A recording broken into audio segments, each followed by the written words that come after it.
지난 시간에 사도 바울은 율법을 행함으로가 아닌 오직 예수 그리스도를 믿음으로 의롭다함을 받는다라고 하는 복음의 핵심 내용을 보다 설득력 있게 설명하기 위해 두 가지 단어를 사용했는데 바로 약속과 율법이었습니다.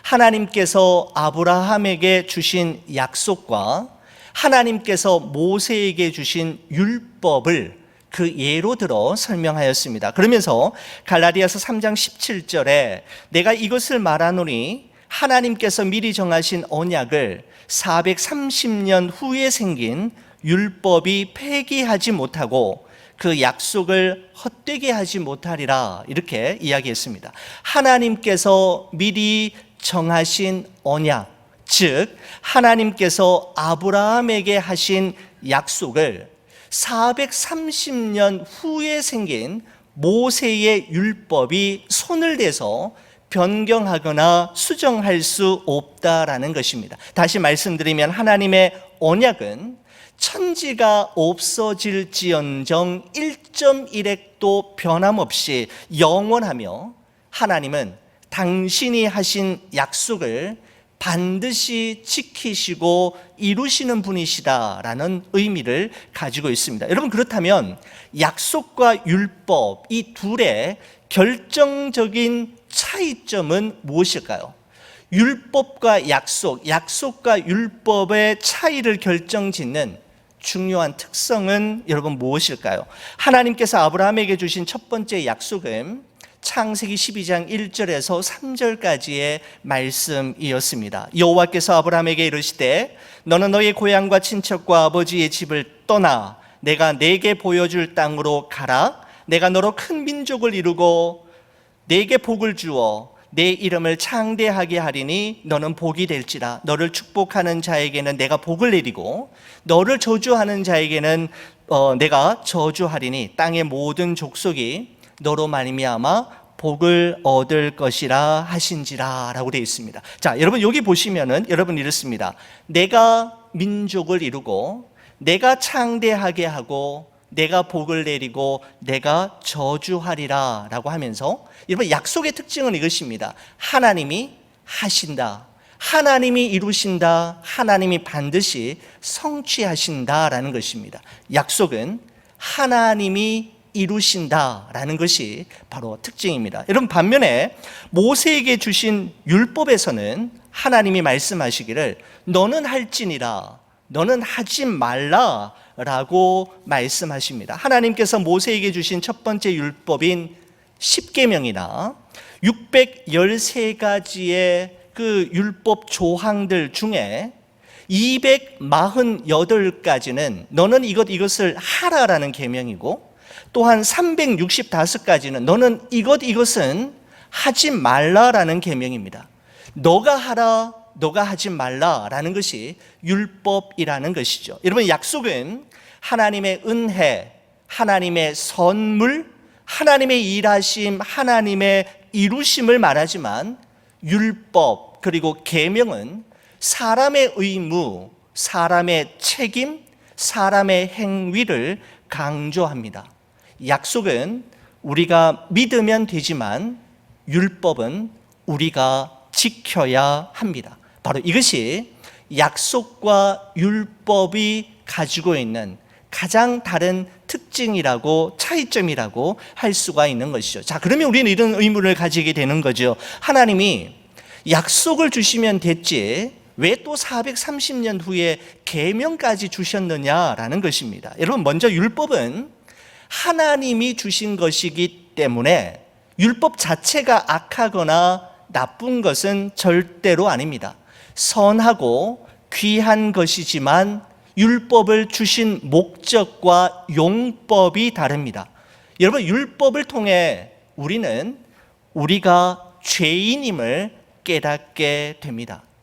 율법이 없으면 죄가 무엇인지 알 수 없고, 율법이 없으면 우리가 하나님의 기준에서, 하나님의 품에서 얼마나 멀어져 있는지, 얼마나 떨어져 있는지를 알 수가 없는 것이죠. 여러분, 그렇습니다. 하나님께서 우리에게 율법을 주신 것은 그 율법을 통해 우리를 구원하시기 위함이 아니라 그 율법을 통해 우리에게 구원자가 필요함을 깨닫도록 하시기 위함이었습니다. 여러분, 사도 바울은 계속해서 오늘 여러분과 함께 이 본문의 말씀을 통해서 바로 그 구원자이신 예수 그리스도께서 이 세상에 오시기 전에 우리는 어떤 상황이었고, 예수 그리스도께서 이 땅에 오심으로 인해 우리는 어떻게 되었는가라고 하는 큰 두 개의 틀을 가지고 여러분과 저에게 복음의 말씀을 계속해서 이어가고 있습니다. 자, 본문의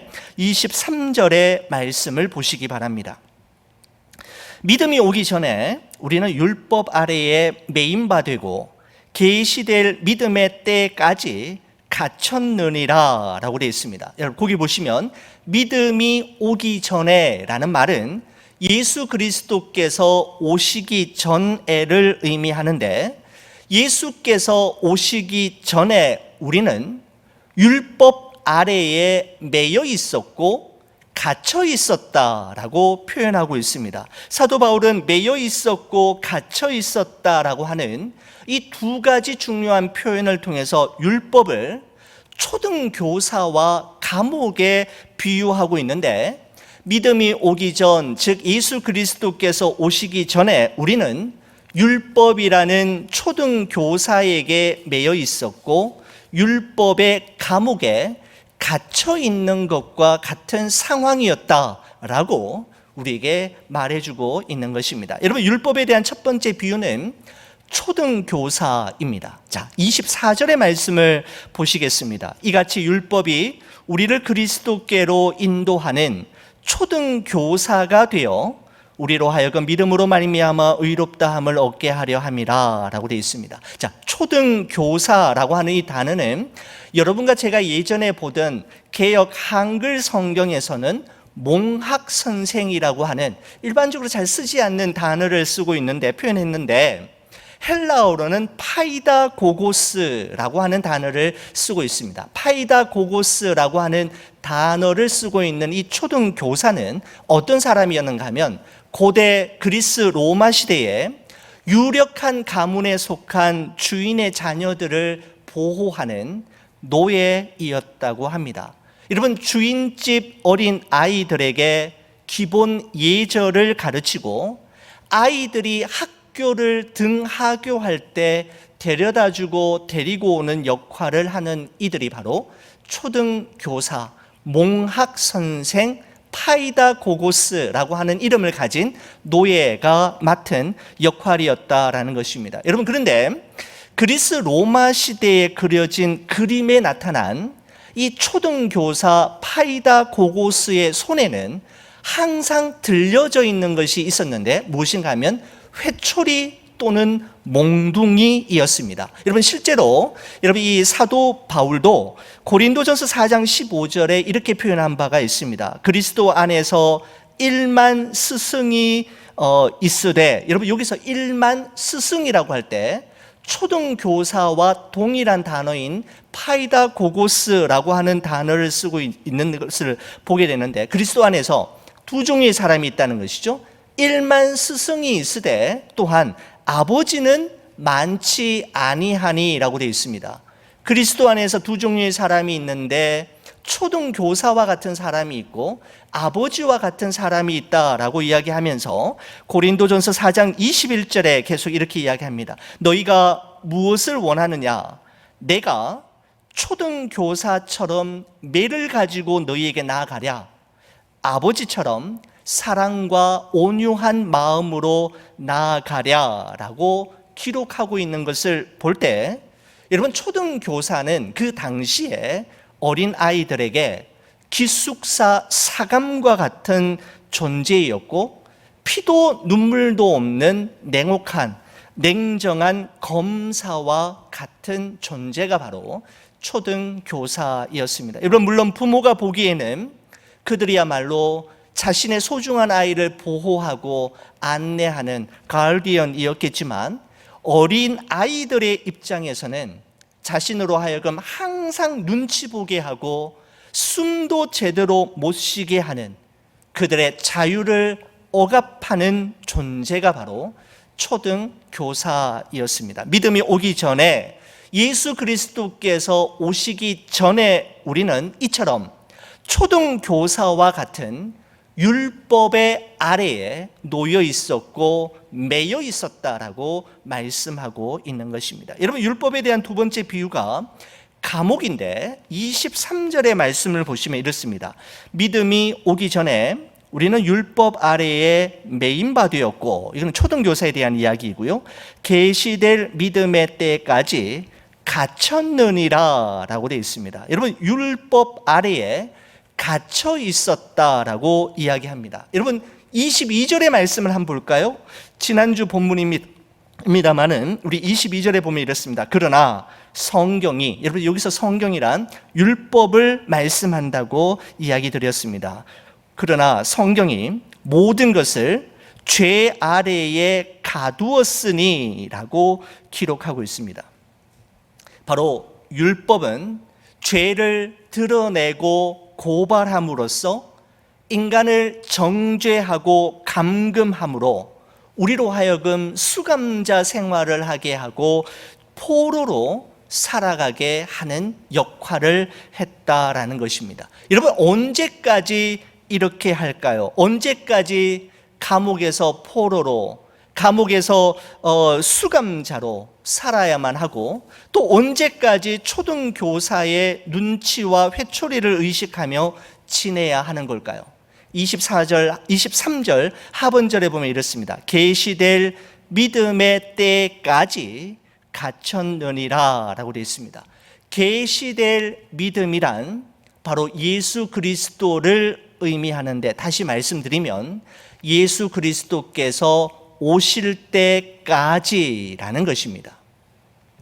24절의 말씀 여러분 한번 보시면 이렇습니다. 이같이 율법이 우리를 그리스도께로 인도하는 초등교사가 되어라고 우리 개정 한글 성경에는 그렇게 되어 있는데, 여러분 이 표현을 영어 성경 ESV에 보면 이렇게 되어 있습니다. 이같이 율법이 우리를 그리스도께서 오실 때까지 초등교사가 되어라고 번역하고 있는 것을 보게 됩니다. 그리스도께로 인도하는 초등교사가 되어를 영어 성경에서는 그리스도께서 오실 때까지 우리의 초등교사가 된다라고 이야기하고 있다라는 것입니다. 여러분, 율법이 죄를 지은 우리 인간에 대해 막강한 힘과 영향력을 행사하지만 그 힘과 영향력은 임시적이고 일시적이며 기한이 있다라는 것입니다. 언제까지요? 믿음이 오기 전까지, 즉 예수 그리스도께서 오시기 전까지만 그 힘과 영향력을 발휘한다라는 것이죠. 그 말을 25절이 하고 있습니다. 믿음이 온 후로는 우리가 초등교사 아래에 있지 아니하도다라고 되어 있습니다. 믿음이 온 후로는 이라는 말은 예수 그리스도께서 오신 후로는 이라는 말씀입니다. 믿음이 오기 전에는 초등교사의 엄격한 훈련과 감시 아래 매여 있었고 죄와 죄책감의 감옥 속에 갇혀 있어야만 했지만, 믿음이 온 후로는, 예수 그리스도께서 오신 후로는 더 이상 그렇게 할 필요가 없게 되었노라고 말씀하고 있는 것입니다. 여러분, 그렇습니다. 그림자와 실체가 있습니다. 그림자는 실체가 존재한다라는 것을 입증합니다. 우리는 그림자를 보면서 저기에 무엇인가가 있구나라고 하는 것을 알게 되죠. 여러분, 하지만 그림자는 결단코 실체를 대신할 수 없고 실체가 드러나기 전까지만 의미가 있는 법입니다. 여러분, 실체가 드러났음에도 불구하고 여전히 그림자를 바라보고 그림자 붙잡으려고 하고 그림자의 목숨을 거는 것은 어리석은 일임에 분명할 것입니다. 히브리서 10장 1절은 이렇게 우리에게 말씀합니다. 율법은 장차 올 좋은 일의 그림자일 뿐이요 참 형상이 아니므로 라고 말씀드리고 있습니다. 다시 말씀드리면 율법은 장차 올 좋은 일, 즉 예수 그리스도의 그림자일 뿐이요, 율법이 실체, 참 형상이 아니라고 말씀하고 있는 것이죠. 바로 예수 그리스도가 실체요, 또한 율법은 그림자에 불과하다라고 말씀하고 있는 것입니다. 여러분, 실체이신 예수 그리스도께서 오셨음에도 불구하고 아직도 그림자인 율법을 붙잡고 율법을 행함으로 의롭다함을 받고 구원을 받으려고 하는 것은 어리석은 일임을 말씀하고 있는 것입니다. 자, 여러분, 그렇다면 믿음이 온 후로는, 예수 그리스도께서 오신 후로는 더 이상 율법은 필요 없는 걸까요? 십계명은 더 이상 무시하고 지키지 않아도 되는 걸까요? 여러분, 그렇지 않습니다. 여러분, 우리가 율법을 지키는 것은, 율법을 소중히 여기는 것은 구원을 받기 위해서가 아니라 구원을 받았기 때문이고, 십자가의 의미를 알고 그 십계명의 의미를 우리가 배우고 알 뿐만 아니라 십계명을 우리의 삶으로 살아내려고 애쓰는 것은 십계명을 지킴으로 그리스도인이 되기 위해서가 아니라 십계명을 지킴으로 그리스도인답게 살아가기 위해서입니다. 구원받기 위해서가 아니라 구원받았기 때문에 율법을 소중히 여기고, 그리스도인이 되기 위해서가 아니라 그리스도인답게 살기 위해서 우리는 십계명을 오늘도 배우고 묵상하고 우리의 삶으로 살아내려고 애쓰는 것이죠. 여러분, 마치 주인집 아이가 장성한 성년이 된 이후에는 더 이상 초등교사의 도움을 필요로 할 필요가 없지만, 여러분, 장년이 된 이후에도 어린 시절에 배웠던 초등교사의 가르침이 여러분 전혀 소용이 없는 것은 아니지 않습니까? 여러분, 한때 베스트셀러였던 로버트 풀금이라고 하는 사람이 쓴 내가 정말 알아야 할 모든 것은 유치원에서 배웠다라고 하는 책이 베스트셀러가 된 적이 있었습니다. 여러분, 그 책에서 세상을 살면서 꼭 알아야 할 중요한 것들은 의외로 단순한 원칙을 성실하게 지키는 데 있음을 그 책을 통해서 우리가 배울 수 있는 것처럼, 율법과 계명은 우리를 의롭게 할 수 없고 우리에게 생명과 구원을 줄 수는 없지만, 우리로 하여금 구원받은 자답게 그리스도인답게 살아가기 위해서 우리가 꼭 알아야 할 것이 무엇인지를 가르쳐주는 하나님의 선물임에 분명합니다. 자, 여러분, 이어서 사도 바울은 계속해서 이어가기를, 믿음이 온 이후에, 그러면 그 믿음으로 말미암아 우리에게 일어난 세 가지 큰 변화가 있음을 우리에게 설명하면서 갈라디아서의 마지막을 마무리하는데, 믿음이 온 이후로 예수 그리스도께서 오심으로 말미암아 우리에게 일어난 첫 번째 변화는 우리가 그리스도 안에 있는 사람이 되었다라는 것입니다. 자, 오늘 본문에 25절, 26절에 말씀하고 있는데 이렇습니다. 믿음이 온 후로는 우리가 초등교사 아래에 있지 아니하도다. 너희가 다 믿음으로 말미암아 그리스도 예수 안에서 하나님의 아들이 되었으니 라고 되어 있습니다. 우리는 이제 아래가 아닌 안에 있게 되었는데, 초등교사 아래가 아닌 그리스도 예수 안에 있는 존재가 되었음을 말씀하고 있는 것이죠. 여러분, 그렇습니다. 우리의 삶은 무엇을 보느냐가 정말 중요한 것 같습니다. 여러분, 그런데 무엇을 보느냐라는 것보다 더 중요한 것은 어떻게 보느냐입니다.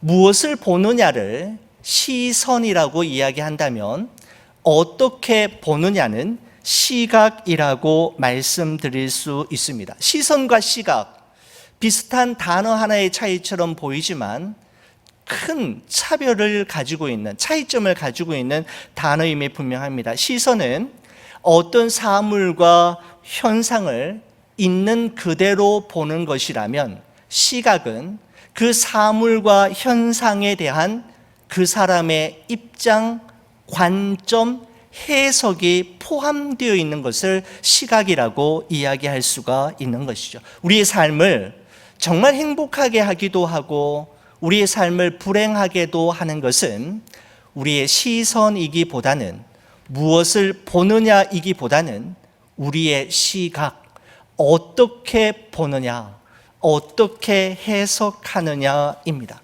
에베소서, 빌립보서, 골로새서, 빌레몬서를 우리는 사도 바울의 그 옥중서신이라고 여러분 부르지 않습니까? 한 줄기 빛도 스며들지 않는 깜깜하고 차디찬 감옥에 갇힌 사도 바울의 몸은 채찍질과 고문으로 갈기갈기 찢어져 있어서 너무너무 아팠고, 그의 손과 발은 굵은 쇠고랑에 매여 자유롭지 못했음에도 불구하고 우리는 그가 쓴 4편의 옥중서신 속에 나는 감옥 안에 있다라는 표현은 한 번도 등장하지 않습니다. 다만 나는 그리스도 예수 안에 있다라는 표현만 찾아볼 수 있다라는 겁니다. 그는 감옥 안에 있었지만 그는 감옥 안에 있다라고 말하지 않고 그는 예수 그리스도 안에 있다라고 이야기합니다. 여러분, 시선으로 보면 사도 바울은 분명 감옥 안에 갇혀 있는 것이 사실이지만 시각으로 보면 그는 주 안에, 그리스도 안에 있는 것이었습니다. 여러분, 우리와 똑같은 시선을 가진 사도 바울이었지만 사도 바울을 사도 바울 되게 하고 사도 바울을 우리와 다른 사람이 되게 만든 것은 바로 그의 시각 때문이었던 것입니다. 바로 시각의 차이, 관점의 차이, 해석의 차이가 그를 감옥 안에 갇힌 사람이 되기도 하고 예수 그리스도 안에 있는 사람이 되게 하기도 만든다라는 것이죠. 여러분, 그렇습니다. 겉으로 보기에는 똑같지만 믿음으로 말미암아 우리는 초등교사 아래가 아닌, 감옥 안에가 아닌 예수 그리스도 안에 있는 사람으로 변화되었다라는 점이 바로 믿음이 온 이후에 우리에게 나타난 첫 번째 변화라고 우리에게 말씀해 주고 있는 것입니다. 자, 그러면 두 번째입니다. 믿음이 온 후에 예수 그리스도로 말미암아 우리에게 일어난 두 번째 변화는 우리가 하나님의 아들이 되었다라는 것입니다. 자, 26절 다시 한번 볼까요? 너희가 다 믿음으로 말미암아 그리스도 예수 안에서 하나님의 아들이 되었으니 라고 말씀합니다. 우리가 앞서 나누었던 첫 번째 변화가 시각의 변화, 위치의 변화, 아래에서 아래로, 그죠? 위치의 변화, 시각의 변화라고 이야기한다면 두 번째 변화는 소속의 변화라고 말씀드릴 수가 있습니다. 29절 말씀 보실까요? 이렇습니다. 너희가 그리스도의 것이면 곧 아브라함의 자손이요 약속대로 유업을 이을 자니라 라고 말씀하고 있습니다. 하나님의 아들을 그리스도의 것, 아브라함의 자손, 그리고 유업을 이을 자라고 사도 바울이 또 이렇게 달리 표현하고 있는 것을 볼 수가 있죠. 여러분, 믿음이 오기 전에는 그 율법으로 말미암아 감옥 안에 갇힌 수감자요 죄수였고 초등교사 아래에 매여 있는 어린 아이였지만 믿음이 온 이후로, 예수 그리스도께서 오신 이후로 우리는 하나님의 아들 그리스도의 것, 아브라함의 자손, 하나님의 유업을 입을 자손이, 상속자가 되었다라고 이야기하고 있는 것입니다. 여러분, 하나님의 아들이라는 말에는 하나님이 책임져 주신다라고 하는 의미가 스며들어 있고, 그리스도의 것이라고 하는 표현 속에는 그리스도께서 책임져 주신다라고 하는 의미가 스며들어 있습니다. 제가 예전에 보았던 책 중에 참 인상 깊게 보았던 책이 있습니다. 헨리 나우엔의 죽음, 가장 큰 선물이라고 하는 책이 기억이 납니다. 여러분, 그 책에 보면 공중 고개사에 대한 이야기가 나옵니다. 여러분, 서커스의 백미는 뭐니 해도 공중 고개라고 말씀드릴 수 있지 않습니까? 여러분, 공중 근해에 거꾸로 매달려 있는 사람이 양쪽에 있고 그 양쪽 사이를 날아다니는 사람, 세 사람이 보통 한 조가 되어서 공중 고개, 서커스가 이루어지게 됩니다. 여러분, 아래에서 지켜보는 관중이 생각하기에는 이쪽에서 저쪽으로 날아다니는 사람이 중요한 역할을 하는 사람이라고 생각할런지 모르지만 여러분, 실제로는 정반대라고 하지 않습니까? 양쪽 근해에 거꾸로 매달려 있는 사람이야말로 이 서커스에 대해서만큼은 경험이 아주 많은 노련한 사람이고 힘이 아주 센 사람만이 그 공중 근해에 거꾸로 매달려 있는 사람의 역할을 할 수가 있다라는 것입니다. 여러분, 그런데 이쪽 편에서 저쪽 편으로 날아가는 사람에게 있어서 가장 중요한 것은 거꾸로 매달려 있는 저 두 사람이 자신을 절대로 놓치지 않고 붙잡아 줄 것이라는 믿음을 가지는 것이고 그 믿음으로 자신의 손을 쭉 펼쳐서 자신의 몸을 맡기는 것. 여러분, 이 두 가지가 있을 때만이 공중 고개가 가능하게 된다라고 합니다. 나를 책임져 줄 거라는 믿음, 내가 나를 꼭 붙잡아 줄 것이라는 확신으로 내 몸을 내어 맡기는 것, 바로 그것이 공중 고개를 가능케 하는 가장 중요한 원리라고 하는 부분이 그 책에서 본 기억이 납니다. 사랑하는 우리 교우 여러분, 우리 인생도 우리가 걸어가다 보면 공중 고개를 하는 것과 같은 아찔아찔한 순간들이 종종 있지 않습니까? 여러분은 정말 우리 하나님께서 여러분의 손을 절대로 놓치지 않고 반드시 붙잡아 주실 것을 여러분은 믿으십니까? 내가 붙잡으려고 하고 내가 놓치지 않으려고 애쓰기보다 오히려 내 몸에 힘을 빼고 내 손을 주님 앞에 내어 맡길 때 우리 주님은 한 번도 우리를 놓치신 적이 없고 실수하신 적이 없으셨습니다. 하나님께 맡기는 만큼 우리의 영혼은 평안함과 자유함을 경험하게 되지만 맡기지 못하고 내가 붙잡고 있는 만큼 우리의 마음속에는 늘 불안함과 두려움이 도사리고 있을 뿐인 것입니다. 여러분, 그렇습니다. 위기의 상황에서 내가 얼마나 담대하게 그리고 용기 있게 반응하느냐 보다 더 중요한 것은 위기의 상황에서 하나님을 얼마나 의지하고 그분에게 온전히 나의 문제를 맡길 수 있느냐라는 것입니다. 담대함과 용기보다 더 중요한 것은 하나님께 맡기는 믿음이라는 것이죠. 하나님은 하나님을 의지하고 하나님께 자신의 삶을 온전히 맡기는 자를 놓치지 않으시고 반드시 책임져 주신다라는 것입니다. 왜요? 하나님의 자녀요, 그리스도의 것이요, 아브라함의 자손이요, 그의 유업을 이을 상속자로 그 사람을 세우셨기 때문입니다. 마지막입니다. 여러분, 믿음이 온 후로 그 믿음으로 말미암아 우리에게 일어난 세 번째 변화는 그리스도 예수 안에서 하나가 되었다라는 것입니다. 28절 말씀 볼까요? 너희는 유대인이나 헬라인이나 종이나 자유인이나 남자나 여자나 다 그리스도 예수 안에서 하나이니라 라고 말씀하고 있습니다.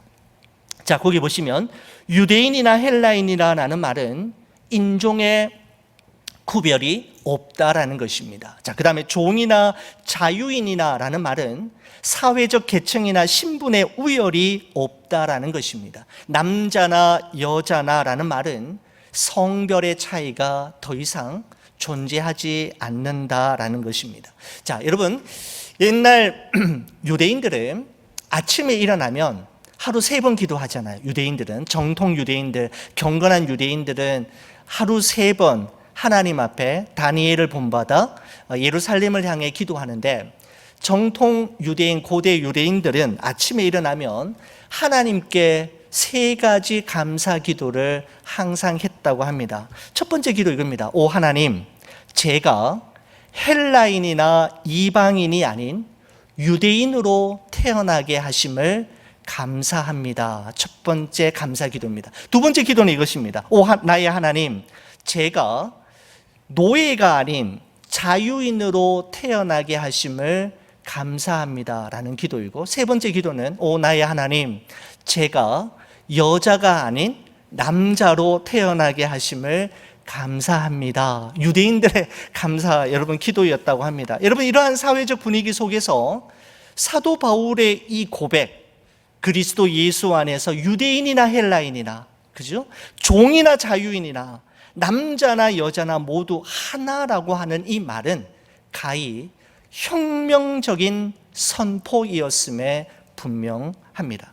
여러분, 바울의 이 말은 그리스도인들은 모두 생명이어서 피부색이 하얀지 누런지 검은지를 구분할 수 없다라는 말도 아니고, 헬라인이나 이방인들은 유대인처럼 되어야 한다든지, 유대인들은 이제 헬라인이나 이방인처럼 되어야 한다라는 말도 아니고, 남녀의 성별을 무시하고 남자를 여자처럼 여자를 남자처럼 대우한다거나 모두 획일적으로 똑같아져야 한다라는 말이 아닙니다. 여러분, 이 말은 인종, 사회적 계층과 신분, 성별이 예수 그리스도를 믿는 일에 더 이상은 중요하지 않게 되었음을 이야기합니다. 모든 사람이 예수 그리스도를 필요로 한다는 점에서 동일하고, 모든 사람이 예수 그리스도를 믿는 믿음으로만 구원을 받는다라는 사실에 있어서 일치하며, 예수 그리스도 안에서 우리는 모두 한 형제 자매가 되었다라는 점에서 평등하다라는 의미가 이 말씀 속에 담겨져 있습니다. 여러분, 그래서 사도 바울은 에베소서 2장 14절에서 16절에 이런 고백을 남기죠. 그는 우리의 화평이신지라 둘로 하나를 만드사 원수된 것 곧 중간에 막힌 담을 자기 육체로 허시고 법조문으로 된 계명의 율법을 폐하셨으니 이는 이 둘로 자기 안에서 한 새 사람을 지어 화평하게 하시고 또 십자가로 이 둘을 한 몸으로 하나님과 화목하게 하려 하심이라 라고 말씀하고 있습니다. 사랑하는 우리 교회 여러분, 예수 그리스도께서 십자가로 허무신 중간에 막힌 담을 우리가 다시 쌓아 올리고 있지는 않은지요?